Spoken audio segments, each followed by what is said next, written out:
Dar viena diena Valetoj. Žmonių pilna.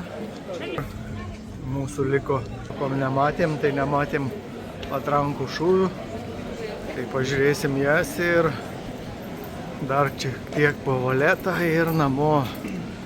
Naktį skrydis į Rygą.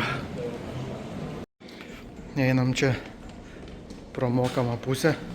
Pas jūs čia liko tų svidinių dar nuo karo laikų. Tai čia šaudo ir šaudo. Einam pabandysim pamatyti. Čia jau susirinkę ir jaunuoliai, ir specialistai ruošiasi po biškį. Su patrankėlėm šaut turėtų būti geras čia garsas. Jau kažką krapšto, kad gerai suveiktų parakas. Ir vaizdas dar koks, į kurį čia laivą taikys, ką žinau.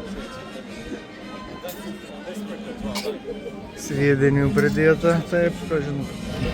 Negi tai iš to ir šaus. Šiandienos plaukės kitas kruizinis MC Europa. Labai nemažai čia plaukia iš Maltos tų kruizų. Bet čia su kalneliais kokiais. Malapėts. Žiūrinėjau vakar, tik dar nesupratau.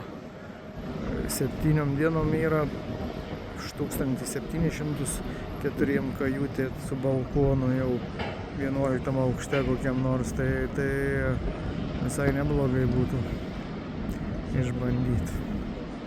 O vaizdai aplink nesikeičia. Gražus kai buvo, taip ir liko. Tai va, sulaukiam patrankėlių. Čia kainuoja 3 euriukai. Papulti šitą vietą, o ten nuot aukštai yra nemokamai, tai, bet jau nemokamai reikia ateiti, dabar be 24, jau reikia ateiti anksti, kad matytum dar 20 minučių reiks laukti, o jau kiek žmonių stovi pirmo eilė. Tai va, laukiam ir mes dabar. Gal einam į muziejų, dar pažiūrėti, čia karo muziejus skaitosi, jų ir tankus turėjo dar Maltas, nu įdomu. Nu ir čia visa istorija yra jų, kaip jie čia šaudė iš akmenų, netgi buvo 1798 Malta paimta, kaip sakant, Napoleono, o čia tai 7 dienas, kai buvo Napoleonas gyveno, toj Gozo saloj. Ir čia visa kita istorija. Ir kas dabar belikė. Pasiruošė kažką. Virvutę laiko. Dar šiaip nemažai liko, bet pagal ko jie čia išaus 13 sekundžių liko. Na.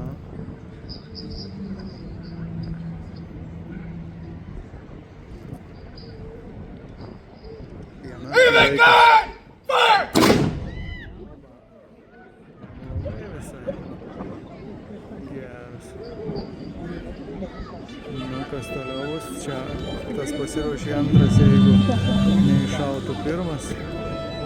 Čia ir viskas?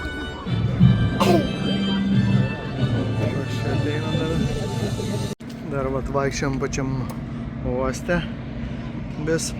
Tai gražus pastatai atrodo, nu vat viskas gražu. Na ir va, kas čia dabar? Griuvėsiai kažkokie. Niekieno. Tai va, ir daug tokių vietų čia yra tai Maltoje. Aišku, yra visur tas pats. Ir Lietuvoje pilna tokių vietų. Pačiam Vilniuje ir bet kokiam mieste. Bet įdomu. Nu, dar nesutemo. Atėjo magnetukus. Kažkokius nusipirkom. Ir judėsim link viešbučio. Nu gerai, Malta aplankyta, pamatyta, įdomiai. Gal, kad labai nepatiko, bet gerai. Nu ir kaip be šitų ledų mes, kaip sakant, kiekvienas vakaras mūsų baigėsi ledais, taip ir šiandien eisim valgyti ledų. Veiksmas vyksta. Opa, opa, skanaus. Na ir priartėjom prie mūsų viešbučio, kai visą laiką pilna vokiečių vakarieniaujančių.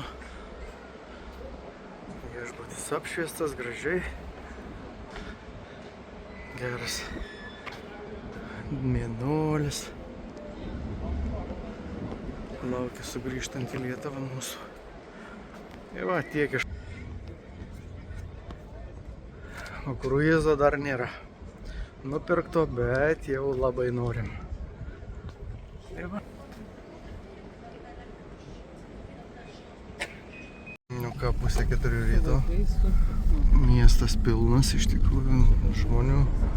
Visur veiksmai vyksta, ledus pardavinėja 3:30. Mes į oro uostą. Jau oro uoste. Oro uosto dydis tai nežinau, kaip Palangos. Čia rašo, kad jie 8 milijonus keleivių 24 metais pravežė. Šitam oro uoste ektuso. Kaip anie čia tilpo. Neįsivaizduoju.